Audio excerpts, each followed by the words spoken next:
Olá, tudo bem? Aqui é o professor Eduardo. Estamos aqui para mais uma aula de aconselhamento.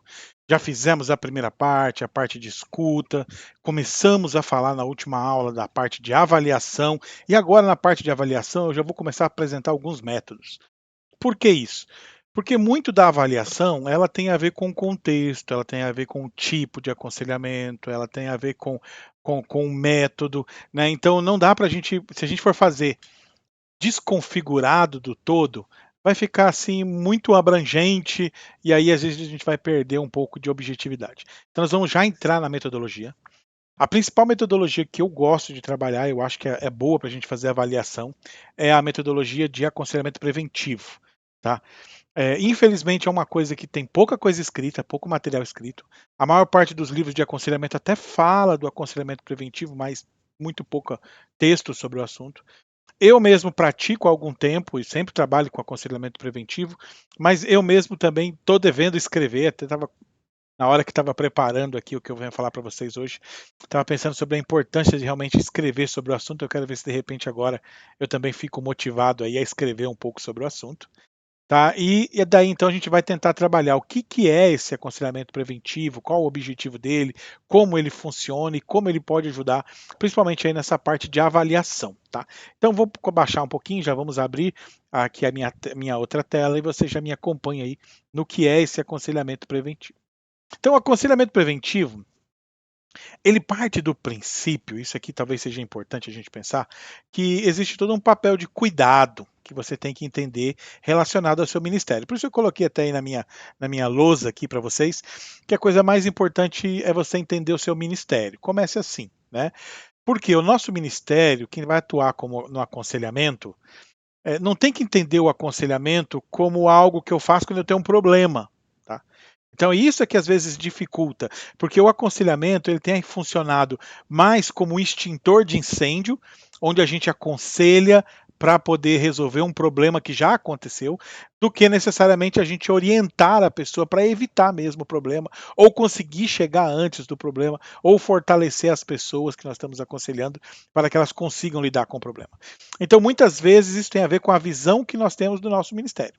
Então, eu sempre chamo a atenção assim que quem está aconselhando, você tem que entender que o teu ministério não é apagar incêndio. Tá? Apagar incêndio a gente faz, porque precisa, mas o nosso ministério é justamente orientar antes do incêndio acontecer. Então, isso é um princípio que nós temos que adotar. Para isso, então, você vai ter que desenvolver aquilo que nós falamos nas outras aulas, que é aquela sensibilidade, aquele feeling, sabe? Aquela capacidade de escuta, de pescar no inconsciente, de poder enxergar e ouvir muitas vezes o que a pessoa não quer falar e muitas vezes o que nem mesmo a pessoa conseguiu ver, tá? Então comece entendendo o seu ministério, qual o seu papel no seu ministério. Outra coisa que eu costumo dizer, quem vai estar já na liderança, né, ou no ministério pastoral direto, eu costumo dizer uma coisa importante, que nós não somos pastores de templos, né? Isso é muito importante. Nós somos pastores de comunidades, né? Sempre colocar isso na cabeça, né? Porque aí você não fica limitado ao aconselhamento só daquela estrutura, daquela comunidade, ali daqueles que vêm no templo, mas entender que toda a comunidade faz parte do ministério de aconselhamento. E aí sim, pode-se abrir a porta para atender toda a comunidade. Óbvio isso. Né? Então, por exemplo, aqui na nossa cidade tem alguns colegas que trabalham com aconselhamento e é possível vocês fazerem isso, tá? Por exemplo, você trabalha com aconselhamento de família. E você pode entrar em contato sim, ó, se você está numa igreja e tem um pouco mais de estrutura, numa comunidade de fé, você pode entrar em contato, por exemplo, com o pessoal da delegacia, com o pessoal da delegacia da mulher, com o pessoal do juizado de menores. Para que você vai entrar em contato com essas pessoas? Para oferecer o serviço de aconselhamento. Porque, veja, muitos casos de aconselhamento vão sair dessa própria situação, dessas próprias estruturas. Porque, veja, muitas ocorrências de polícia, eu tenho vários colegas policiais, e muitas ocorrências policiais são familiares.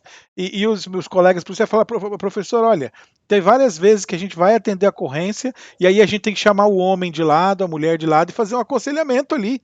Então o próprio policial acaba tendo que fazer o aconselhamento. E às vezes é aquele aconselhamento do jeito que dá.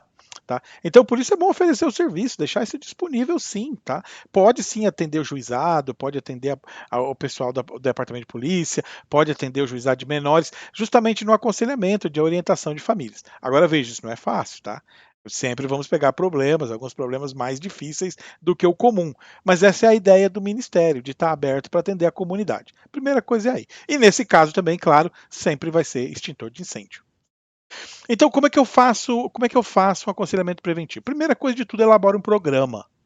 Então, elabora um programa de aconselhamento. Se você está num ministério de aconselhamento organizado, é mais fácil. Se você está numa igreja na liderança e você vai começar, então elabore um programa de aconselhamento. O que é isso, professor? Um programa de aconselhamento. Você então vai criar durante o ano, durante 3 anos, você pode criar a forma que você quiser. Tudo depende também do tamanho da comunidade que você está atendendo. Um programa onde vai incluir essa preventiva. Eu já vou explicar como é que ela funciona, mas começa primeiro com um programa. Em linhas gerais, um programa geral, você pode fazer o seguinte: trabalhar ele, eu coloquei até no último ali no 5, com estudos continuados. Eu vou explicar isso depois.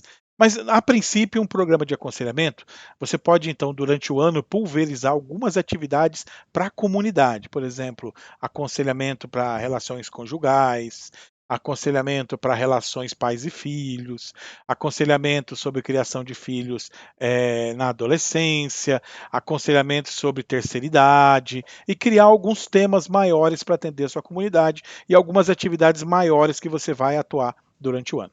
Por que esses aconselhamentos e essas atividades em grupo são importantes? Porque você faz um tipo de aconselhamento diferente nesse em grupo. É um tipo de aconselhamento coletivo, onde você faz com toda a comunidade e a própria comunidade se aconselha. Nesse tipo de aconselhamento, ele é bom por quê? Porque nesses programas a gente levanta as lebres, entendeu? Aqueles problemas que precisam ser tratados. Sempre que você faz então esses programas para família, programas conjugais, ou para pais e filhos, ou para adolescentes, sempre aparece no gabinete, então, ou à tua procura, se você é conselheiro, aquelas pessoas que precisam de orientação. Porque na prática, aquilo que eu disse funciona. A pessoa só vai procurar aconselhamento quando a vaca já foi para o brejo. E aí você tem que tentar arrancar ela de lá e às vezes só tá a pontinha do chifre. Então não dá nem para arrancar o boi mais do brejo, tá? Então veja bem, o ideal é criar esse programa e pulverizar durante o ano, para você estar interagindo já e já facilitando esse diálogo para que as pessoas comecem a falar mais desses problemas que precisam ser tratados e dessas intervenções que podem ser feitas, tá? Começa assim. Feito isso, segundo passo então do nosso programa, primeiro passo, programa geral para a igreja. Então você vai fazer o seguinte: o que eu vou pôr no meu programa geral? Você vai pôr atividades, pode ser 2 ou 3 para casais, atividades criação de pais e filhos na infância, atividades criação de filhos na adolescência, atividades relacionadas à juventude, atividades relacionadas à terceira idade. Ficou fácil aí? Então a programação ela vai pegar o quê? Ela vai preencher as faixas etárias da vida do ser humano. Tem isso. E em cada faixa etária, um tipo de palestra para atender cada faixa etária. É assim que começa o sistema, o programa de aconselhamento preventivo. E você vai perceber, então, que em cada faixa etária existem problemas específicos que podem ser tratados. Então, a grande pegada do aconselhamento preventivo é você reconhecer quais são os problemas que geralmente acontecem em cada etapa e antecipar. Beleza? Então esse é o caminho. Então assim, não tem segredo, não é bicho de 7 cabeças não, tá? É para fazer simples. É só estudar, entendeu? Aqui na prática a gente acaba correndo com a vida e não para se programar. Então cria um programa. Por exemplo, e aí durante o ano você vai estar atendendo os principais problemas que tem na comunidade. Aí você já tem uma proposta de aconselhamento. Tá? Então, assim, bem simples, você vai perceber assim, dá para começar da infância ou dos casais. Eu gosto de começar dos casais, que acaba sendo o núcleo forte, o núcleo duro aí das igrejas e dos ministérios. Então eu olho primeiro para o casal novo e eu começo a minha estrutura com novos casais. E o casal novo, quais são os problemas que ele tem, né? E aí eu seleciono os principais problemas que surgem no começo do casamento. Sempre generalizações, tá? Baseados na maioria. É claro que existem sempre exceções em todos os casos, mas nessa abordagem mais geral, a gente vai pegar aquilo que é mais geralzão e depois a gente vai tratando dos específicos. Então, jovens casais, quais são os principais problemas? Aí, surgimento dos filhos, aí infância, adolescência, juventude, quais são os principais problemas? Paga uma hora com a caneta aí do lado, um lápis, computador e seleciona os principais problemas. casais com mais de 10 anos de casamento, quais são os principais problemas, né? Após os 40, 50 anos, quais são os principais problemas, entendeu? E aí você vai anotando.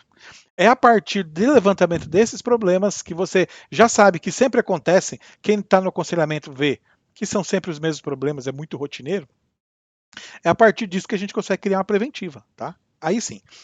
Qual é o segundo passo para mim poder organizar isso? É criar uma planilha, planilhar todos os membros da minha comunidade.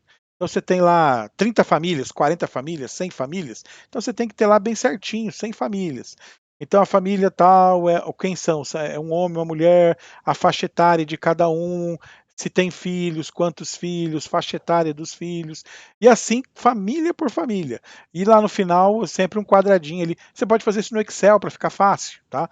Aí você pega uma planilha ali, né, problemas, principais dificuldades. Aí põe uma outra planilha, uma outra célula ali maiorzinha para você colocar interações que você já fez e você faz por família de todas elas, de toda a sua comunidade. Feito isso, esse mapeamento, você consegue entender o que você vai trabalhar. Por exemplo, você fez o mapeamento e descobriu que mais de metade da sua comunidade tem filho pequeno.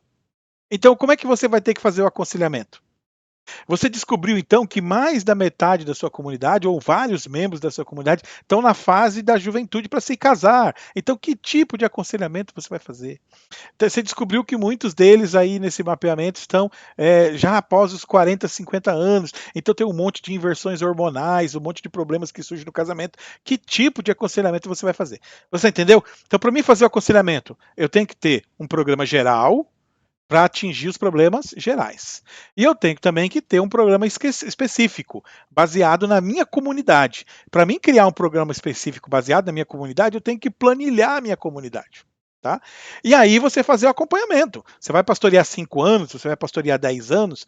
Então veja só, o aconselhamento, uma importância desse aconselhamento preventivo é que você, além de acompanhar a pessoa, você acompanha o desenvolvimento da pessoa. Entendeu? Aí você chegou ali, começou a pastorear na comunidade, e aí quando você planilhou ali, você viu o desenvolvimento da família naquele ponto. Você pode ali criar um quadradinho, desenvolvimento espiritual da comunidade, da família, e colocar lá um texto, é uma família de novos convertidos e tal, né? Ou é uma família que participa da igreja muito pouco. E aí então você, a partir dessas informações, você consegue criar alvos de aconselhamento. Por exemplo, como é que você vai chegar lá? Eu quero fazer um aconselhamento. Todo mundo me chama para fazer aconselhamento. Eu quero que você fale sobre espiritualidade, mas a pessoa nem sabe se tem realmente um problema de espiritualidade na comunidade e nem que problema de espiritualidade a comunidade tem. Então, por isso é importante fazer esse levantamento com a própria comunidade, tá? E aí, após esse levantamento, você consegue fazer um aconselhamento mais direcionado e atender melhor a necessidade em cada situação. Ah, professor, mas isso é muita coisa, vai dar um trabalhão. Exatamente. Por isso eu coloquei ali o 4, ó. Trabalhe em equipe. Aconselhamento pastoral, você não precisa fazer sozinho, tá? É um ministério para a igreja. Então você pode treinar outras pessoas, outros líderes para trabalhar junto. Crie um ministério. Tá, um ministério. Por que é importante criar um ministério para poder trabalhar com outras pessoas em equipe? Primeiro, porque a gente não dá conta de fazer tudo. Segundo, porque as pessoas procuram aconselhamento por afinidade. Tem gente que vai ter mais afinidade comigo, tem gente que vai ter mais afinidade com você. Então vai ter mais afinidade com o outro. Então essa afinidade, ela ajuda com que o aconselhamento seja coletivo. Outra coisa importante, num grupo de aconselhamento a gente pode ter mais a reunião, na reunião dos conselheiros, a sabedoria, para a gente citar a Bíblia, tá? Na reunião dos conselheiros, a sabedoria, e é isso mesmo.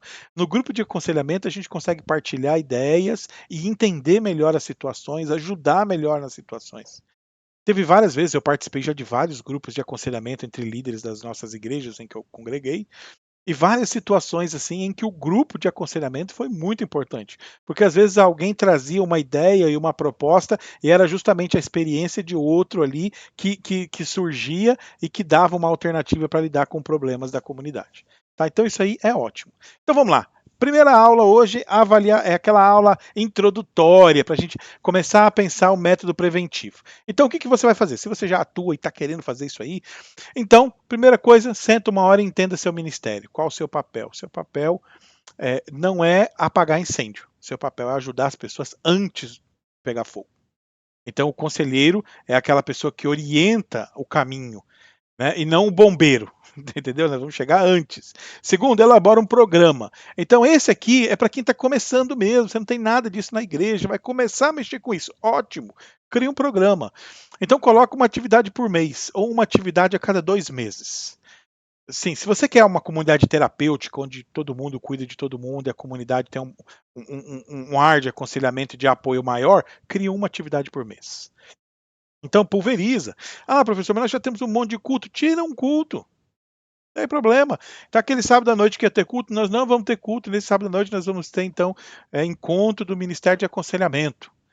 Aí sim, aí um domingo por mês o encontro do Ministério de Aconselhamento. Nesse domingo nós vamos ter no Ministério uma palestra para relacionamento conjugal. Aí você chama um psicólogo, pega alguém aí para fazer uma palestra, alguém da área de casais para fazer uma palestra. Não tem ninguém para fazer a palestra? Compra um livro sobre aconselhamento para casais e leva um capítulo para ser estudado junto com o seu povo. É ótimo, dá para fazer assim também. Aí uma vez por mês ali você pode fazer para casais no primeiro mês. No segundo mês, então, você faz um aconselhamento ali sobre criação, sobre planejamento familiar. Terceiro mês lá, criação de filhos na infância, criação de filhos na adolescência, juventudes, depois problemas conjugais após os 40 anos, problemas financeiros, pode lidar com isso uma palestra, entendeu? Terceira idade, e aí você pulverizar vários encontros durante o ano. Com isso, você vai fazer duas coisas. Você vai fazer um tratamento geral, aí fala o tratamento de rebanho, né? Você vai atender todo mundo de uma vez só. Você não vai atender questões específicas. Mas quando você atender todo mundo, vão começar a se levantar aquelas pessoas que têm problema específico e te procurar. Ó, pastor, eu estou com um problema nessa área, o senhor pode me ajudar? E aí a tua pastoral vai começar a fazer diferença na comunidade, tá? Então, você entendeu? Às vezes está subindo e está pregando, subindo e está pregando. Pregar é ótimo, né? Ah, eu prego bem, gosto de pregar, tal. Tudo bem, mas o problema da pregação é que a pregação você está dando um tiro de arco e flecha com o olho fechado. Aí você fica ali na fé, pode ser que eu acerte, pode ser que eu não acerte. No aconselhamento, do jeito que eu estou propondo, você sempre vai acertar. Entendeu? Por quê? Porque nós já estamos rodeando a problemática. Então, tipo assim, você está orando e pedindo para Deus a revelação e vai pregar aquilo que é a necessidade do povo. Ótimo. Pode fazer assim? Pode. Problema é que pode ter um monte de problema nisso. Você pode não entender direito a vontade de Deus, o povo pode não entender direito o que você quis dizer da vontade de Deus. E pode acabar ficando muito solto na comunidade. Por isso, o ideal do aconselhamento pastoral é que ele já é mais direcionado à mudança, ele já é direcionado à transformação, ele já é direcionado à edificação. Então, ele já tem essa cara de: olha, aqui é aquela reunião onde vai ter aquela palavra que vai ajudar você com a sua vida. Então, ele já tem essa proposta. Então, crie esse ministério e leve uma estrutura assim para a sua comunidade. Criou o programa de intervenções para poder ajudar a comunidade. Feito. Próximo passo, você tem que planilhar o que acontece na sua comunidade, saber certinho quem vem, quem não vem, qual tipo de participação, quais problemas pessoais, quais problemas emocionais, quais problemas estruturais, coloca tudo. Gente, às vezes a gente não está enxergando as coisas. Eu lembro de um aconselhamento que eu fiz, e eu fui visitar um senhor que estava vindo na igreja sempre, e de repente ele parou de vir na igreja. Aí a gente foi visitar ele para ver que estava tudo bem, né? E aí acabei descobrindo que ele estava com problema de saúde, estava com problema de saúde. E já tinha um tempo que ele estava com problema de saúde, estava fazendo tratamento, mas só que aí ele era aposentado, e o salário dele não dava, e ele estava juntando dinheiro para conseguir fazer o tratamento. Então ele estava bem mal por causa disso, né? Bem frustrado. E, gente, era um examezinho que custava R$ 120. Era facinho ali juntar 3 pessoas e levantar o dinheiro. 120 hoje até uma pessoa faz sozinho, mas naquela época era um pouco mais de dinheiro, né? Eu juntava ali umas 3 pessoas e, ó, quem dá um pouquinho a gente faz o exame. Então, às vezes nós não estamos enxergando, né? Eu lembro de um caso de uma pessoa também que foi aconselhada, que ela conta a experiência que ela teve, que ela era uma pessoa que trabalhava, mas nunca conseguia arrumar as coisas, não conseguia ter nada. E de repente a comunidade se juntou ali, o pastor entendeu a necessidade dela, o pessoal se juntou e ajudou ela a construir uma casinha para ela lá. Cada um fez uma coisa ali, rapidinho construíram pelo menos um barraquinho básico para que eles vivessem. Né? Então eu digo assim, Nós não estamos nem enxergando o que está acontecendo. Então você tem que sentar e colocar no papel o que está acontecendo, para saber onde você pode aconselhar e ajudar a tua comunidade. Então você descobriu ali que tem um monte de criança na comunidade, como que você pode ajudar isso? Como que você pode intervir? Como que você pode apoiar isso? Então é aí que está o valor de você planilhar para saber o que está acontecendo na sua comunidade. Você vai planilhar o que então? Vamos lá. Qual é a família? Estrutura básica da família: pai, mãe, filhos, homens, mulheres, separa tudo certinho. Então é um homem, uma mulher, ele tem um filho, 2 filhos, uma filha, colocou ali, beleza. Idade de cada um, né, coloca também, faixa etária, legal. Depois de feito isso, aí você pode criar estrutura financeira, você pode colocar principais problemas, você pode colocar uma coluna ali espiritualidade, onde você vai estar acompanhando aquela família, né? Crescimento espiritual, para ver se aquela família está se desenvolvendo espiritualmente ou não. Porque para pensar, vê se isso não é um problema. Você está na pastoral, a família, você chegou na pastoral. Quando você chegou, a família está aqui. Você passou 10 anos de ministério. E 10 anos depois a família está no mesmo lugar, a culpa não é da família. Você está entendendo? Essa é a ideia do ministério pastoral. Você quer que a família tenha a maturidade espiritual, que a pessoa tenha a maturidade espiritual? Qual o seu papel dentro disso? Não é só eu vou lá e prego e fico esperando que a pessoa tome uma decisão. No aconselhamento pastoral, você vai abordar a pessoa, você vai ajudar a pessoa, você vai procurar quais são os bloqueios da pessoa, você vai intervir para que essa pessoa cresça. Entendeu? Então é aí que está a ideia de um programa de preventiva, onde você está observando e está tomando controle. Eu falo que aí você realmente está tomando a frente da pastoral da sua comunidade. Muitas vezes a pastoral fica ao sabor da sorte. Né? Então a gente vai para a igreja, ora, prega, vai para a igreja, ora e prega, e deixa ao sabor da sorte, de esperar que apareça alguém, de esperar que haja desenvolvimento, de esperar que haja crescimento. Então fica muito ao sabor da sorte. Então é isso que a gente tem que conseguir evitar. E por último, aqui dessa nossa introdução, o que você faz? Procure ter uma equipe. Então, uma equipe inicial, procura um grupo, junta aquelas pessoas mais próximas, de confiança, onde você vai orientar ela sobre como falar, do que falar, como lidar com as situações dos irmãos, e aí você vai treinando eles, tá? E aí, então, na próxima aula, a gente vai começar, então, a trabalhar esse nosso percurso. E aí, no percurso que eu faço, de preventivo, eu começo sempre com o começo do casamento. Então, no próximo encontro, nós vamos falar quais são os problemas no começo do casamento. Que preventiva você tem que dar no aconselhamento pastoral para esses jovens casais ou para esses jovens que pretendem se casar. E a partir daí, então, nós vamos caminhando. Aí, quando tem o primeiro filho, como lida na criação de crianças e daí para frente. Beleza? Fico por aqui, encontro vocês na próxima aula. Até mais.